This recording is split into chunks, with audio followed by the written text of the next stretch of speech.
My name is Arya, and today we're going to talk about the title of this talk is what technology reminds us. My family was one of the first in the 90s to have a personal computer at home, and I used to play a lot of games that were DOS based, and so I've always loved computers and loved technology and had a relationship with it. While I worked at Toronto General Hospital here, again, within the realm of health tech, I got really sick. I had an autoimmune condition. And if you're familiar with, hormones, autoimmune nervous system ailments, this is not something that there is a very clear treatment plan for in Western medicine. And so I sort of got triggered into this inward self-healing journey. And so today I serve as an alchemist. And what that means is in my neighborhood, in my city, I offer ceremonies. I work with herbs and astrology and plants and teas and the energetic medicines that the earth provides us, while also still working in tech. For a long time, these two worlds, the tech world and what I understood as my spiritual path, were separate. And they didn't fit. One felt, dense and corporate, and the other was, more liberated. But as, because life is very generous, I had a series of experiences that actually made me realize that the separation between my two worlds was something I had mentally created. And because I had mentally created this, I was experiencing them as different. And so I started working with, connecting those dots, bridging those two things that felt separate, but were one, because I was one person experiencing them. And so that is sort of the background to, why I have courses on Insight Timer specifically around our relationship with technology and what it can teach us and remind us and sort of mirror for us where we are in the here and the now in our own true divine self. And so this is, a bit of a quirky journey. Sometimes some stuff may resonate or may not resonate. You're all here joining me on Insight Timer, which is an online platform. Presumably you're using a phone or a laptop, which is actually really cool, right? So I think this is such a lovely, lovely way we are using technology to connect with each other. Oh, thank you, Noni. You love the drawing of parallels. Yes. And Noni, thank you so much for bringing this up. I wasn't actually going to mention it, but so if you can't see the chat, Noni just wrote, I love the drawing of parallels, as above, so below, as within, so without. And really, for anyone who has either, used a tarot deck or divinated using anything, cards, or there's so many different tools of divination, right? Tea leaves and runes, but also just worked with the sense of divining within what is true. It is a relationship between the inner and the outer world, right? All divination is within and around, above and below. And so that is one of the hermetic principles, right? One of the tenets of alchemical science that we live and experience. And as we draw more and more consciousness to it, we actually can start to play with things a little bit more, allow a little bit more softness and a little bit more intention to what we're using and why. I mentioned this course that I have, and it's on Insight Timer. I called it glitchless because, for so many people on the spiritual path, technology, the interactions with technology seem really janky. It's like we have these light, pure ideas of how we want to connect, how we want to share, how, healing or relationships, may be or should be. And then we go on our computers and our phones, and something is janky, something doesn't work. And then that kind of pulls us into density. And so this, as within, so without, is an opportunity to look at what our true intentions are and how we are igniting that. Because for me, all of us use technology in different ways. One of the things I really love, it's probably one of the favorite chapters in the course glitch list that I have, is the chapter that is around intention and emotionality. Why we do things the way we do them. What is the true emotion? What is the true need? And sometimes we have a superficial understanding of what that is. Like maybe we feel a bit lonely and we want to connect with people, which is totally fine, which is why we go on Facebook. But then 2 hours have passed and we're down some rabbit hole, or we're scrolling. But it's because that we sort of came from loneliness, right? And that's not a bad thing. It's just, as we are all moving through this stuff, we can now do so much more with ourselves. To me, the most amazing technology on the planet today is not devices or quantum computers. It's us, right? It is the mechanical, electrical, organic, automated intelligence that is us, and also all of the non-automated systems, right? Breath, immunity, those are automated. But how I plan to solve a problem, what I'm going to speak about today, am I going to join this class? These are all things that are relational. Humans are really good at relational intelligence, and no large language model, no LLM, no AI tool has figured out how to harness the hermetic principle of as within, so without. It can copy, it can imitate, it can take everything that is written on the internet, ever published, and regurgitate it in different ways. Sure, but relational intelligence is something that plants have, that animals have, that humans have. It's organic, right? So I went on a little bit of a tangent in this background. So I'll try and come back to our little story and our little experience together. And I really appreciate all the love. Thank you guys so much. You guys are awesome. So the astrological influences that I was really inspired by today, there's a few. So we are currently in the sun time of Gemini. Oh, sorry, I lied. We're currently in the sun type of Cancer. As well, the largest planet of our solar system, Jupiter, is also in Cancer. The job and desire of the Cancer archetype, I mean, there are hundreds of things, but the predominant one that I'm pulling is connectivity, emotional connectivity, and that sense of nurtured relationships. All right. So we have the influence of the sun, the life-giving, conscious laser point, which is the sun in Cancer, as well as the largest planet of the solar system, this big expansive energy. The other transit that I found really potent, because we're talking about technology, is Uranus, the planet Uranus in Gemini. Now, the job and desire of Gemini is expression, it's communication. And certainly in modern times, we use technology to exchange ideas, information, and communicate with one another. So technology sort of folds into that.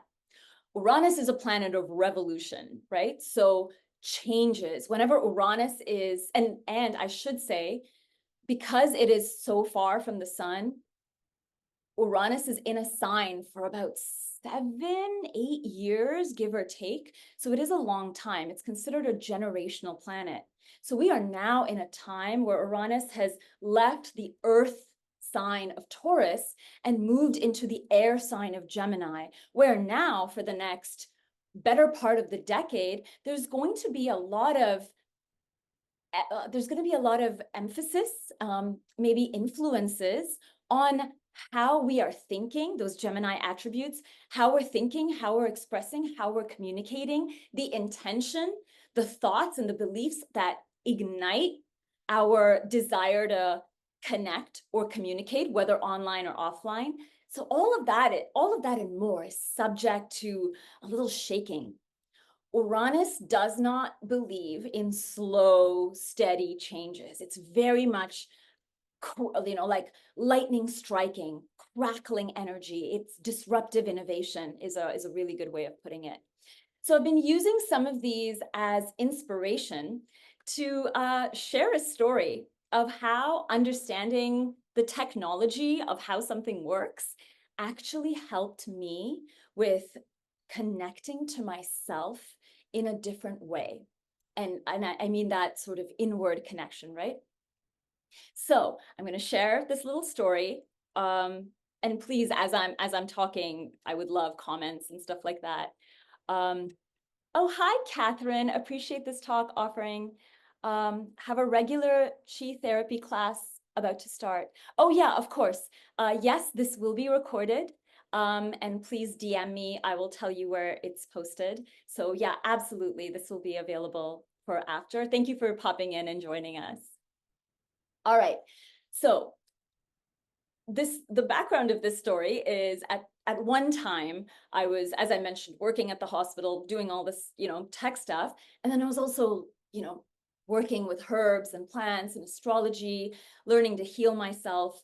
And for a time I was going to these yoga classes, which were lovely. They would end with this visualization of, we love ourselves and then we expand love to the rest of the world, which I'm sure many, many of you have done. I kind of sucked at it. So what would happen is I would be able to feel and visualize, say, love in my body, maybe even the room, but I would sort of lose focus when it came to expanding it out. I couldn't organically, I think how the teacher guided it at the time, which is a very common and beautiful way of guiding it, is to, feel the light that is your heart move out in ripples and, drench your neighborhood and expand to the nearby neighborhoods and then expand to your city and expand to your country and expand to the continent and expand to the world and then shoot it out like lasers, out into space. That part I kind of sucked at. And I ended up noticing that I could do it in the room. Then I could imagine like the skyline of Toronto, right? Like I would imagine that and be like, okay, now the skyline is covered in this dome and like love is there. And then I could imagine the globe, like the earth, and I'd like imagine love there. And then I would visualize the galaxy, like the Milky Way, and be like, okay, now it's covered in a dome of love. But it was very like glitchy, right? And it used a lot more of it required me to have the mental image and then be like, okay, now love this and love this and love this. And the problem I was having is that I couldn't actually feel it. In the beginning, I was like, oh, okay, I can do this. I can think about feeling love. I'm very Gemini, by the way. So there's a lot of thought, mental energy that is perhaps easier for me to access. But I remember feeling shitty about this because I actually I couldn't always feel love expanding and radiating out. And I was really bummed about this for a while. As it, again, because the universe is a generous place, I found myself in one of the server rooms at Toronto General Hospital. This is the boring part of the story, there was this big IT procurement that I was part of. And so these new servers had come in to the hospital. And so there was this, architect, a developer, engineer person, he was setting them up. And I got to see his screen while he was setting it up. And I was like, what am I looking at here? And I took computer science in high school. So I had learned, the theory of a lot of, how the World Wide Web and domains and the internet worked. But that was, I would have been 16 or something at the time. And on this particular day, I was actually able to see what he was setting up and how it was working. And so if this is unfamiliar to you, this is the Cole's notes, or I guess I'm dating myself. This is the, ChatGPT summary version of it. For the internet to work, we type in an address, right? The address could be Toronto Weather Network. And that address goes to, it's called ping. It's like a little knock. It knocks to different servers, different computers around the world to find the address, the numerical address of what I've typed in. And then if the first server has that address, it's like, hey, I have this address. Now we can go to the web interface of what you're looking for. If that first server doesn't have it, it sort of pings to all these other servers around the world.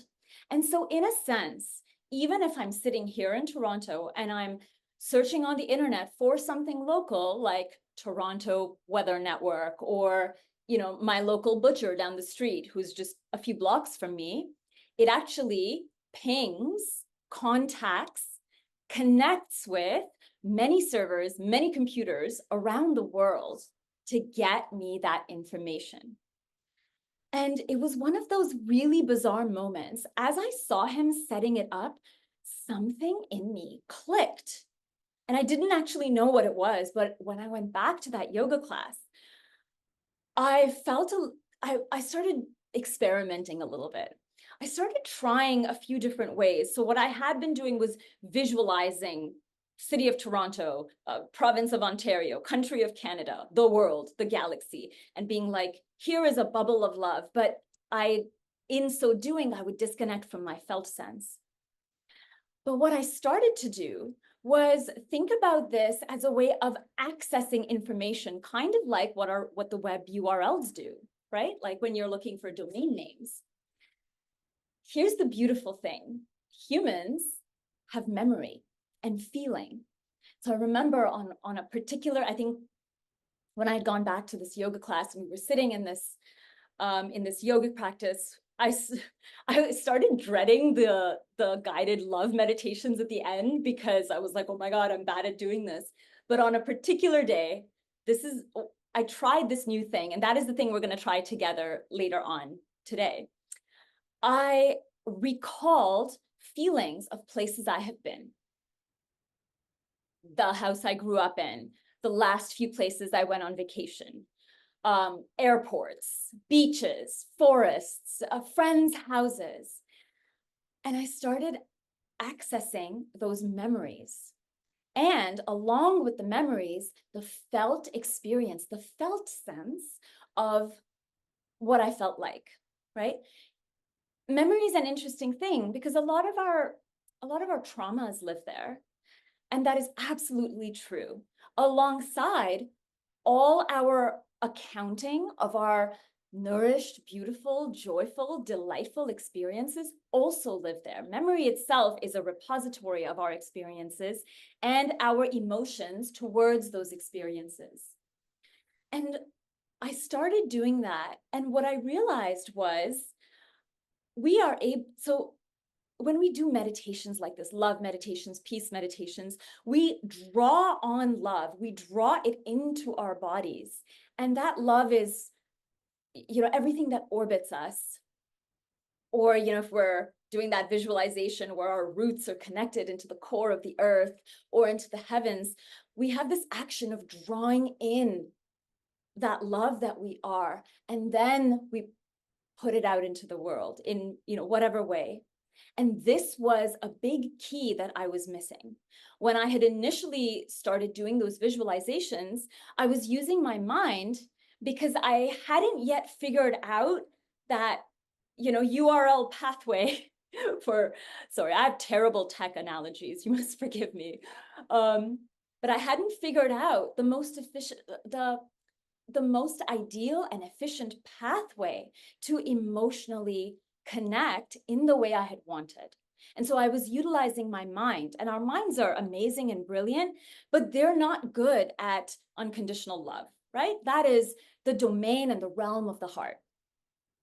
And so when I realized that this was something I was missing, I utilized this pathway of memory and felt experience. And felt experience is interesting because we are able to draw on the sounds, the smells, the taste of something. Even a simple memory like going to a restaurant and just eating really delicious food that just opens you right up, right? Like our enzymes start to get excited. Our stomach is ready to receive what we are consuming. And so we digest this experience of tasty, tasty food so lovingly. And that sort of input that will imprint on our memory. And so it sort of helped me navigate away from that visual and thought sense to all of the other senses. And that's kind of what we're going to talk about today. And to me, that, sorry, we're already talking about it. That's what we're going to explore today in about 5-7 minutes when we get into the guided meditation. But it is this real beauty of me. The beauty for me was I realized that when I was trying to do these visualizations, I was a little bit like a 4-year-old child who, you know, if you're around kids or if you have them, they learn to do something like they learn to do something and they want to do it themselves. They want to go and open the door. They want to go and like get the thing for you. They want to help. And they're doing that because they're trying to establish their place in the family, right? And it's a natural, healthy process for children to do that. And somewhere in my spiritual development, I had forgotten or missed the memo on the truth that love is one source that we all draw from. And when we're putting love out into the world, it is also returning to that source. And so again, this pathway of as within, so without, that Noni mentioned, this is something that helped me draw down from my mind and into my heart space so that I could create felt pathways as opposed to thought pathways. And when we have felt pathways, we very naturally are able to expand our field, our boundary, the toroidal energy that we are flowing because we are already accessing the truth that we are connected to the same source. I'm connected to the same source as you, though I experience it differently. And this is that other thing, right? Our hearts, it's a unifying energy. We are all love. I am you and you are me. The mind is opposite. It's the polar opposite. It discriminates and discerns. You are Noni. You are Catherine. You know, you are Dia from Barcelona. You are not Arya from Toronto. And there are differences in that. And the marriage of the mind and the heart is actually what makes really delicious union.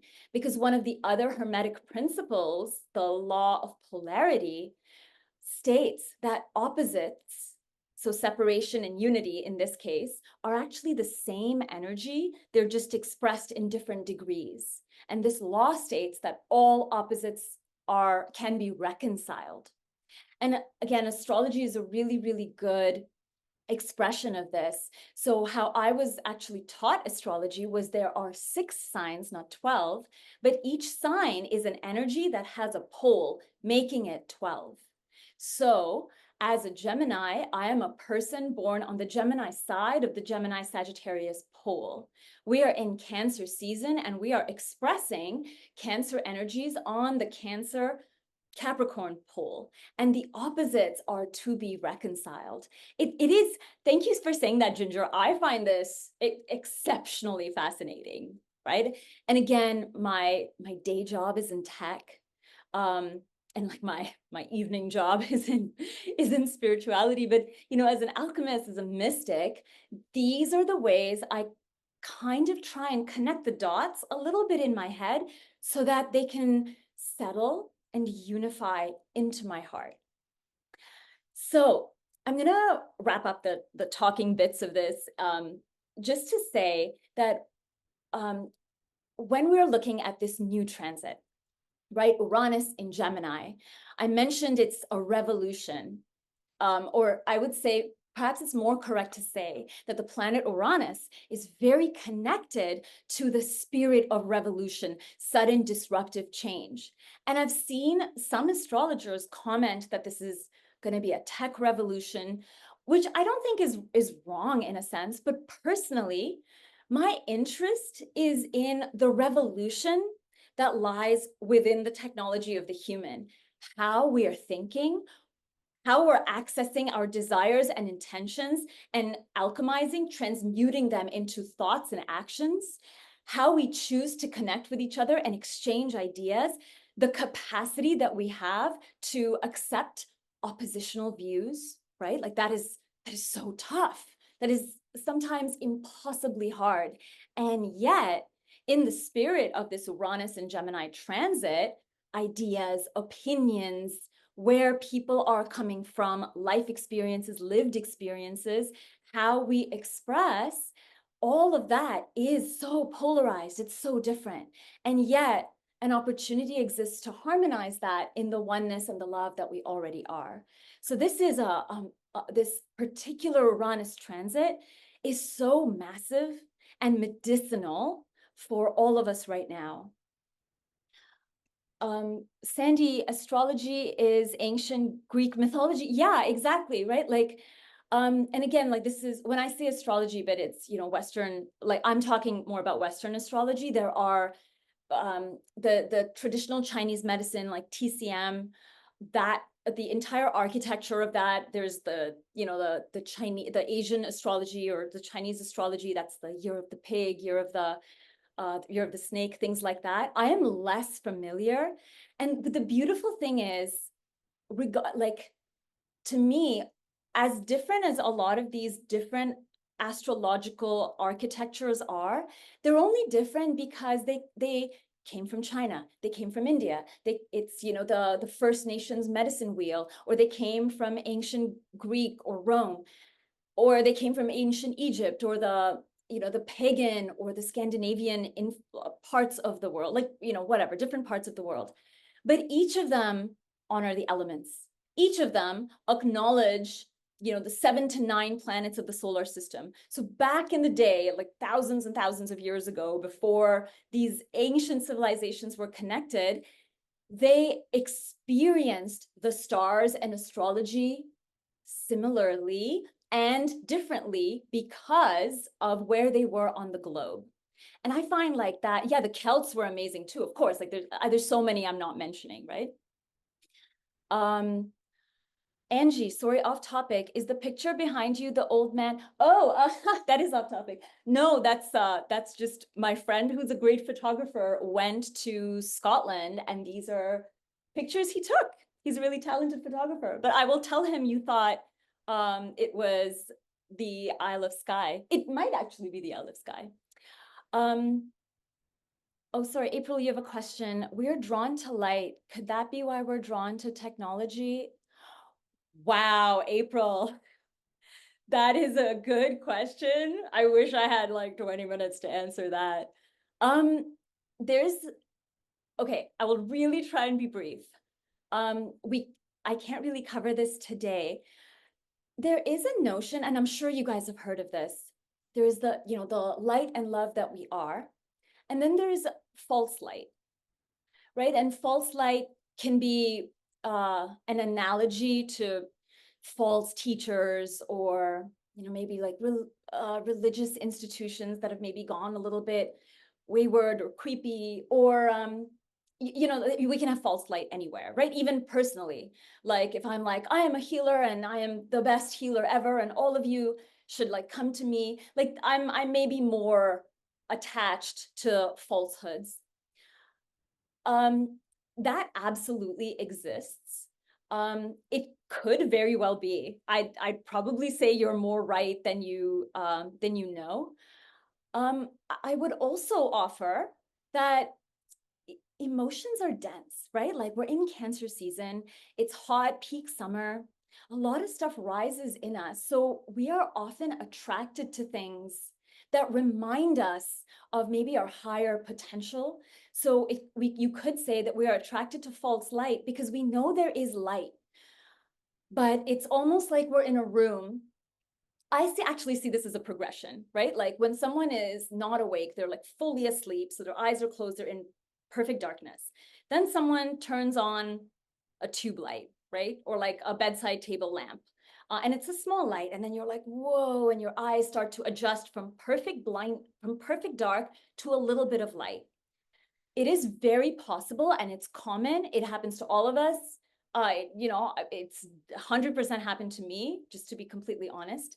we mistake that light, bedside lamp, as the eternal truth, because we're comparing it to the state that we were in. We were fully asleep, and now you come in, April has come in and turned on a little light, and I'm like, oh my God, now there's light. Now I can see more of my room. I can see more of my surroundings. And then you think you're awakened. But you don't realize that there are bigger lamps and lights. And then you step into that, and now there's more light, but also your shadow is now bigger, until you keep doing this process. You keep shedding the skin until you realize that, oh my God, I've been inside a house this whole time with walls and everything. And then you step out, and then you're like, oh my God, this is sunlight. And the intensity and the warmth and the feeling is so much greater. And then again, the sun casts another shadow, right? And then you continue on that process, because it's not done even once you see sunlight and once you have a relationship. To me, the process isn't done. Again, this is not like a great teaching. This is just sort of my inner exploration of it. To me, the process isn't done until you realize that you are the light, you are the star.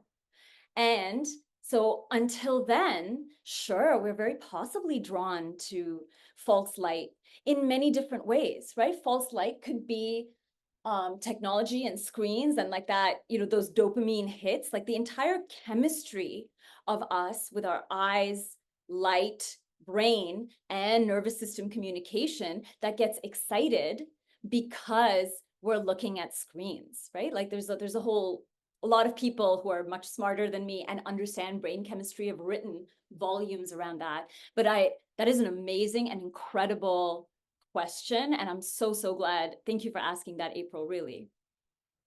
So to get back from this little tangent of ours, the Cancer themes to me are also really grounding.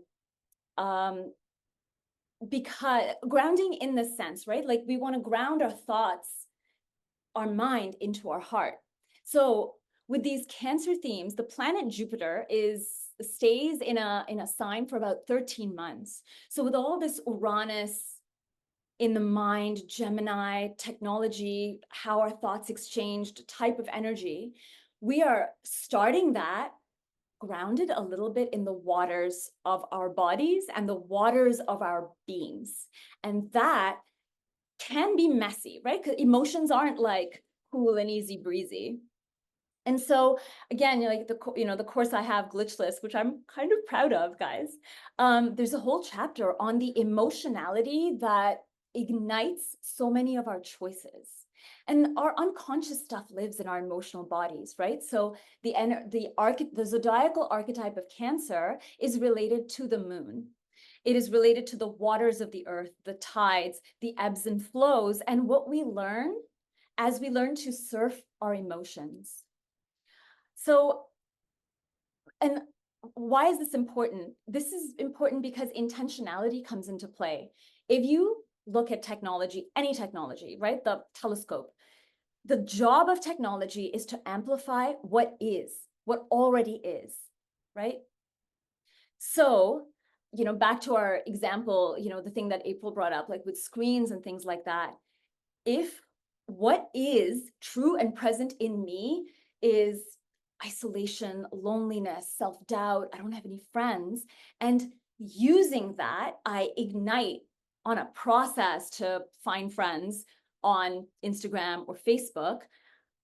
What often happens unconsciously is that I'll look at a whole bunch of people hanging out with friends and being really cool and start feeling like, oh, this is not me, this is not me, this is not me.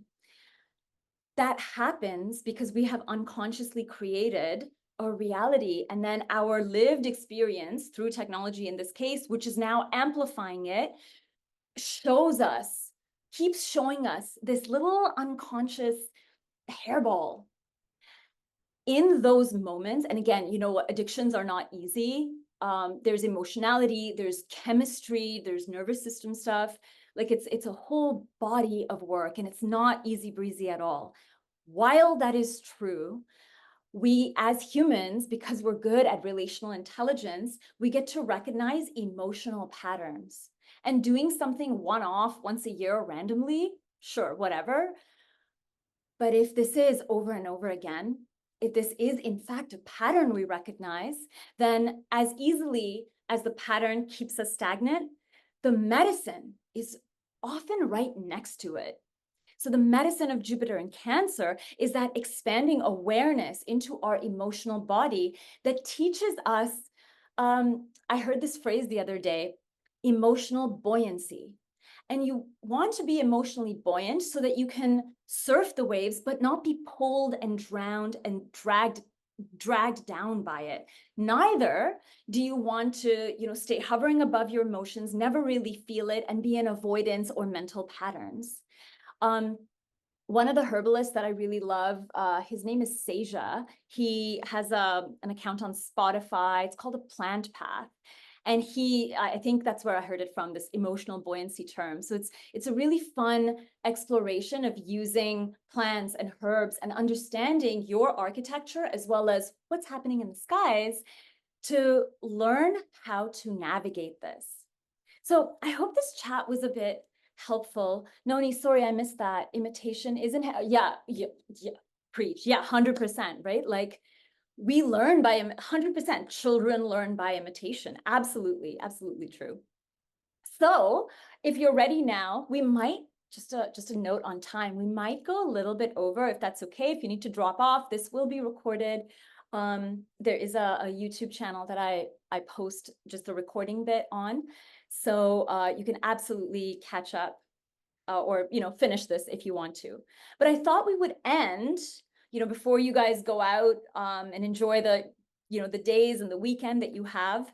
I thought it would be fun to sort of put this little connection through felt sense and memory and emotion into practice. So if you're sticking around, I would love for you to join me. If it's available to you and comfortable, please float your eyes closed. Actually, you know what? Sorry, my bad. Please open your eyes back up. I would love for you to, with eyes open, take a look down at your body. This is where you live, right? The waters of your body, the earth of your body, how it feels to sit, or if you're standing and walking, you know your weight because of gravity. And that is the relationship with the earth. And by weight, I don't mean the number on the scale. I mean the physical here-ness of where you are now.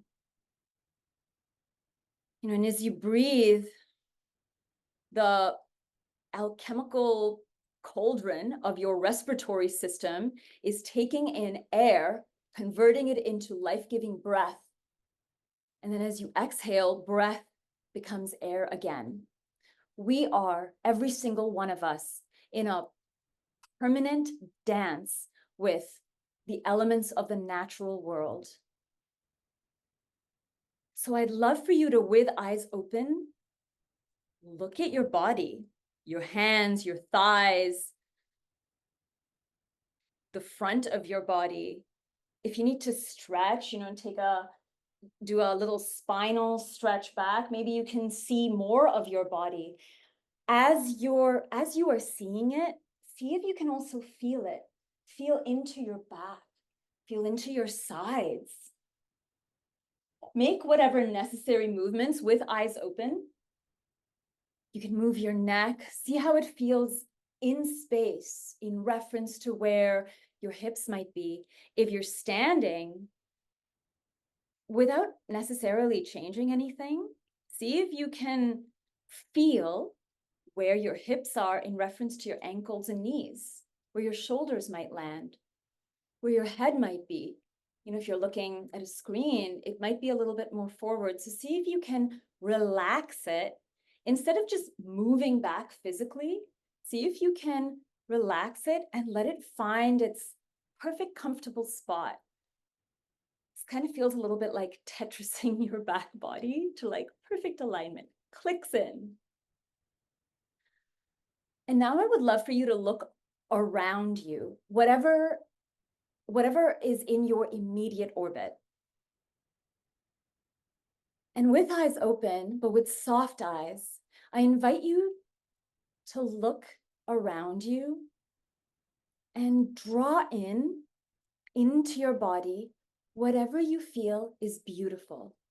Maybe you're in your room and you're looking at plants or crystals or books that you love or photographs or like a great outfit that you have that you're going to wear or you wore another day.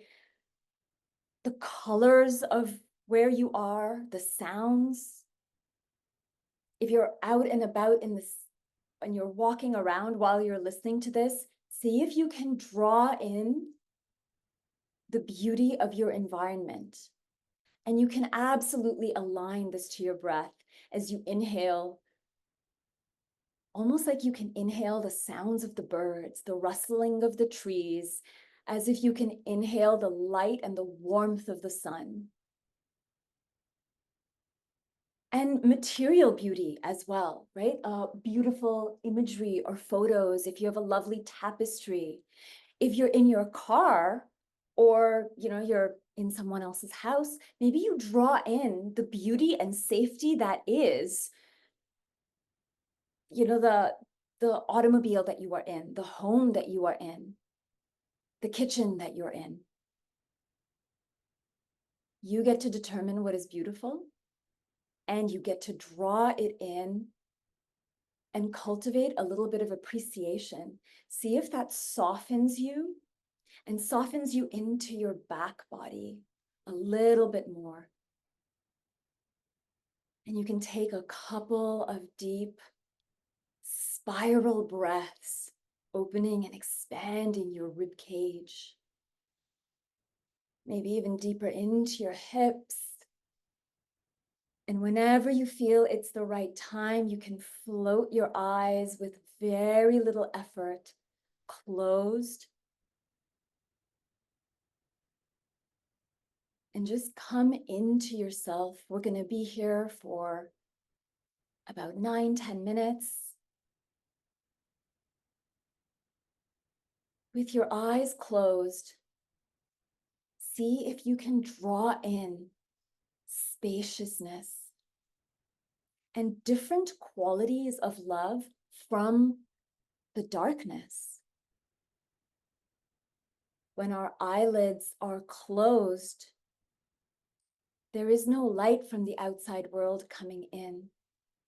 This is a little bit like a seed that finds its way into moist soil.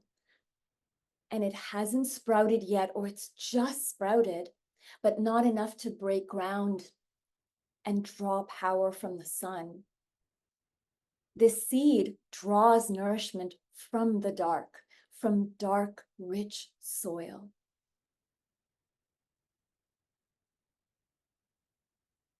So if your eyes are closed, draw breath in beauty and see if you can be nourished from not seeing, not knowing, and just by feeling. With your eyes closed, feel what your body feels like.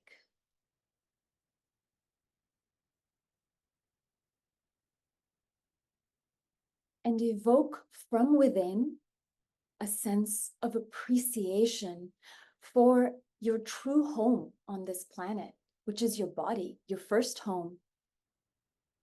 Your body is where your soul has anchored.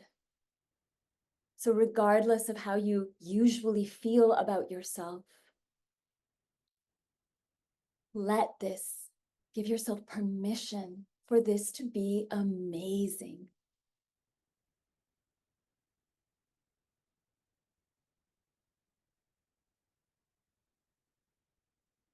Bring your focus to your tailbone and drop in your tree roots. Or if you're like me, a single power cord that navigates down through the floor, the ground, into the earth, the crust, past the tree roots, and the fossils, the memory of the earth, and navigates and finds its way into the source of the earth. Plug in, connect in a way that feels natural and easy. And like sipping a cool drink on a hot day through a straw, draw in appreciation, richness, safety, nourishment, whatever you need, up through your roots, through your connective cord.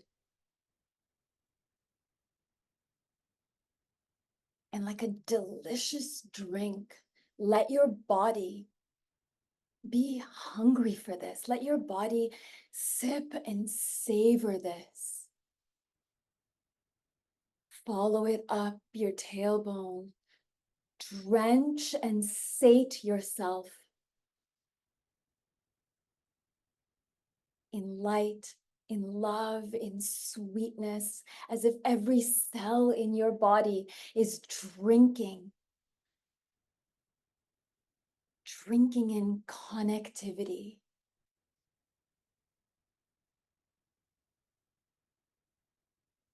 Keep breathing in, breathe deeply, breathe slowly.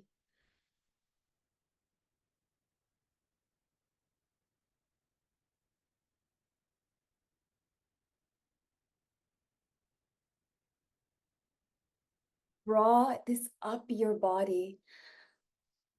Let this drinking, this savoring from the earth drench your heart, your back, your lower and upper body. Rise it up to the tippy tip of your skull. If you're like me and you have long hair, let it flow down to the tips of your hair. Let this drench the clothes that you are wearing as if you're sweating and your clothes are drenched, kind of like that, but in a more delicious and savory way. That the love that you are drinking in incorporates, protects, and nourishes through the element of water, through the element of liquid, your whole body, including what you're wearing. If you feel sufficiently drenched and soaked, like you cannot take another sip, allow yourself to overflow. Let it move up and through your body and drop out in any way that feels natural.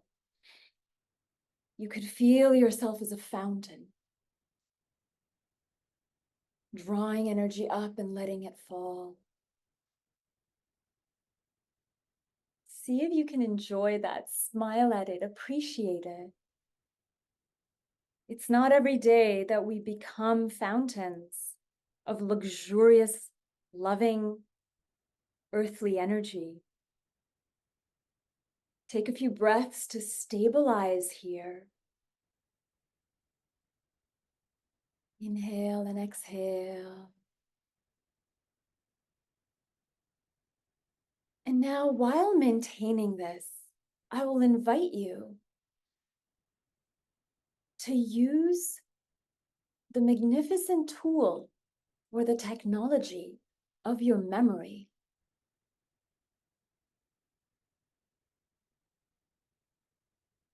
Draw on instances, places, people, situations where you felt really connected in your life, really enriched, free to be exactly who you were, and you were celebrated for it.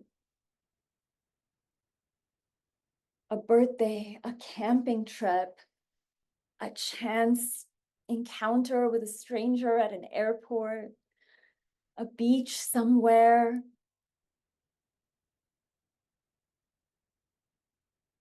your grandmother's kitchen,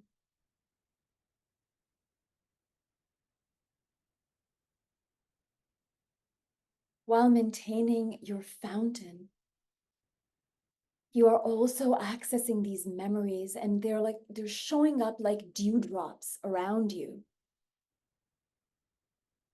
Allow yourself to draw in the smell, the taste, the felt sense of those memories, of those experiences, as if you are amplifying the love and safety that you are feeling with those experiences also. Right now, you are drawing them in on the inhale into your body. The effort here is to draw in. Trust that the exhale, that the sharing, that the outward energy will happen automatically. Draw in the sounds, the tastes, the flavors of yourself as connected to love around you as it is expressed by scenery, by land, by wind, by people, by someone feeding you, by someone laughing with you, by someone inviting you somewhere, by sunrises and sunsets, by the land that holds you, by the food that we consume. Continue to draw it in and maybe notice where your fountain is at now, if it's expanded.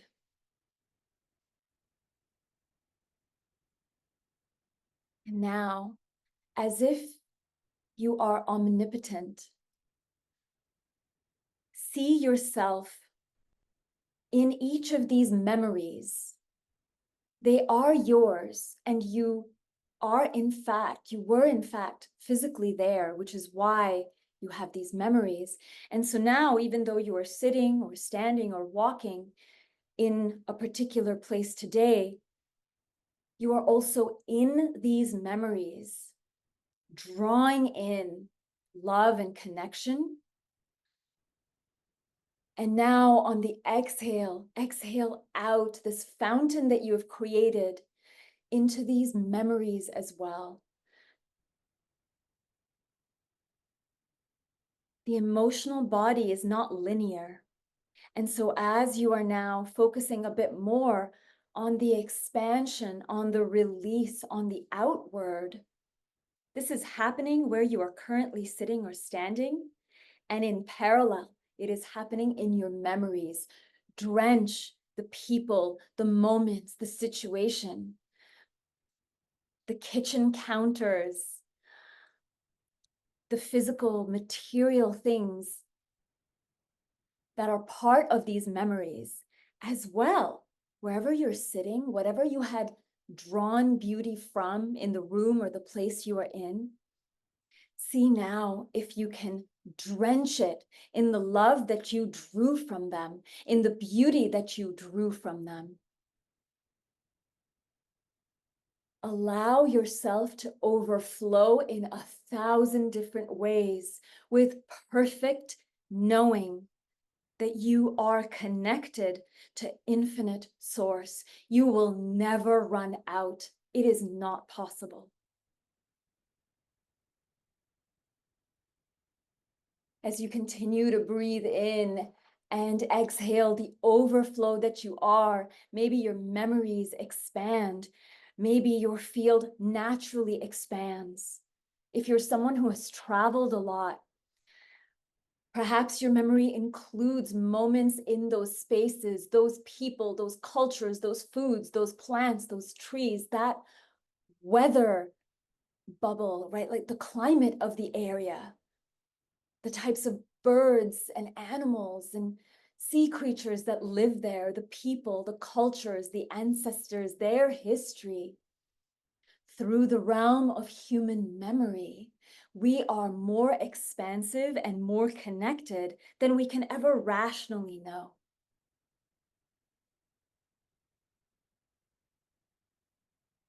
You can sit in this or return to this place. It is eternally available to each and every one of us. Take a few more breaths here. And if you can muster it, Curve the edges of your mouth upwards. See if you can relax even more into your body. Notice if you were holding any tension in this process, and just let it be what it is. See if you can smile in the appreciation of all of these experiences and memories that you have that helped you feel belonged, seen, heard, safe, connected. Really containing that water element, the element of Cancer, and enriching and nourishing yourself through emotional connectivity.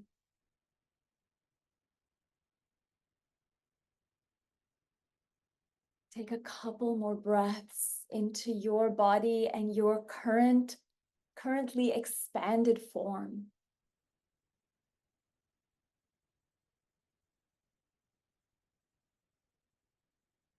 When you're ready, bring your awareness a little bit back into your physical body, into where you are right now.